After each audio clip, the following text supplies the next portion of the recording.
नहीं दचती है। मेरे खिलाफ गांव में जो मेरे विरोधी लोग हैं, जो मेरे से चुनाव लड़ते हैं, जो लोगों के आप जाएगा ना, जो प्रधानी में भी चुनाव लड़े हैं, वो प्रधानी भी मैंने हराए हैं, एमएलए में भी जनता द्वारा हराए गए हैं। वो लोग मेरे खिलाफ जाएगा नहीं, गांव में जाएगा नहीं, गवाह तैयार कर रहे हैं। वो गवाह तैयार करें, मुझे कोई दिक्कत नहीं है।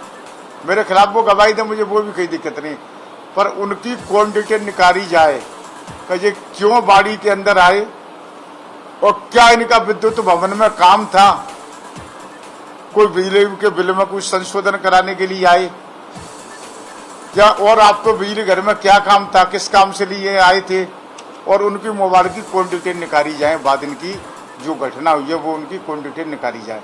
क्या आप इतने बजे से जो घटना हुई है, आप इतने बजे वहां पर घटना पर थे या नहीं थे, तो वो उनकी क्वांटिटी निकाली जाए। और एक बात, जब उन लोगों को गवाह देने से उन्होंने मना कर दिया, तो फिर उन लोगों पर भी दबाव डाल रहे हैं, जनता के लोगों पर, क्या आप जाएगा नहीं। तो जो मेरे विरोधी लोग हैं उनके नाम नहीं दूंगा। आईओ ने कितनी बार उनसे बातें करी हैं, आप बाद में उसकी क्वांटिटी निकाली जावे। एक जयपाल गुजर करकना जी का लड़का है, पूरन प्रधान का लड़का है, मैं आपको बताऊं, वो मेरे खिलाफ रहते हैं, हर चुनाव में रहते हैं, प्रधानी में, उसमें एमएलए में, हर एक में, वो मेरे एंटी लोग हैं। उसने कितनी बार आईओ साहब से बात की है, तालाब साहिब सदर थाने पर वो मिलकर नहीं आया, नहीं मिलकर नहीं आया उनसे, उनकी मोबाइल की कौन लोकेशन निकाली जाए। बाद में कि वो बादल इतने जने मिलने के लिए गए कि नहीं गए, उनको द्वारा कितनी बार बात की गई हैं आईओ द्वारा। आईओ ने कितनी बार जयपाल से बातें की हैं, या लोकल में अन्य लोगों से किस किस से बातें की हैं कि आप लोगों को क्या इनसे काम था। सिर्फ एक ही काम था कि मेरे खिलाफ आप कोई जाएगा नहीं, गवाह तैयार करें लोकल में।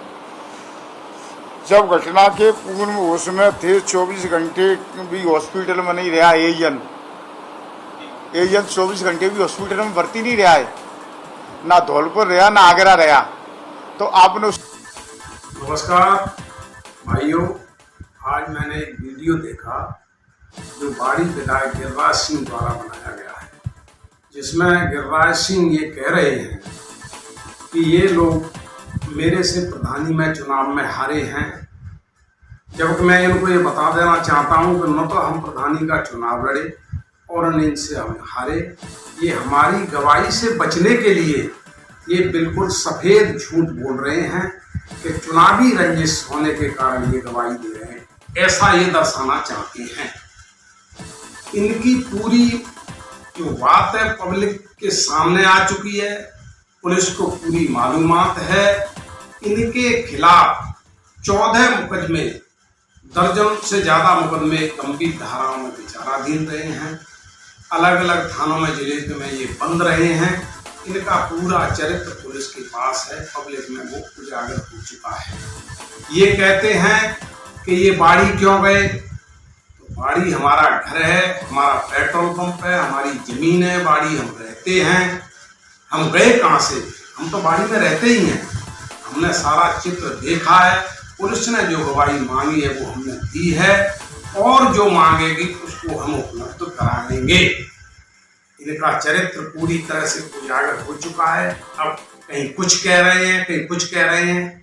बेचारे हर्ष दंपत्ति के साथ जो घटना की है वो बड़ी अशोभनीय है। किसी भी राजनेता को इस तरह की घटना किसी राज कर्मचारी के साथ नहीं करनी चाहिए। उसके हाथ पैर तोड़ दिए, इसने उसकी फैक्ट्री पे पैर रखा, और अब उससे बचने के लिए कहता मैं तो देरी से पहुंचा, पब्लिक ने किया है। अरे पब्लिक ने किया है, ये सबको मालूम हो चुका है।